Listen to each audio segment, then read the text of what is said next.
इसमें एक तो चीफ जस्टिस की उम्र के हवाले से भी आया है कि जी 65 साल है और 3 साल उनकी मुद्दत का कर दिया है कि 3 साल वो रह सकते हैं, अगर 65 साल कवर होती है नहीं हो तब भी वो 3 साल के लिए चीफ जस्टिस होंगे।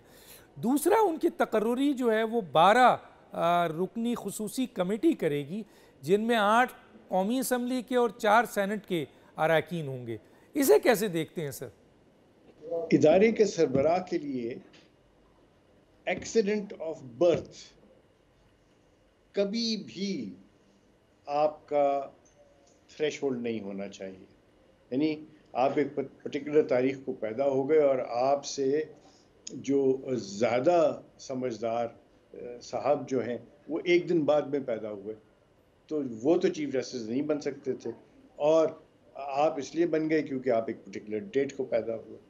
तो ये इसको हम जब सारी बाकी इदारों में हम देखते हैं कि merit come fitness and experience लाजिम है, तो इसमें क्या, और इसमें किसी को खौफजदा होने की क्या ज़रूरत है, क्योंकि ये तो जो मेरिट में पूरा उतरेंगे वही चीफ जस्टिस बनेंगे।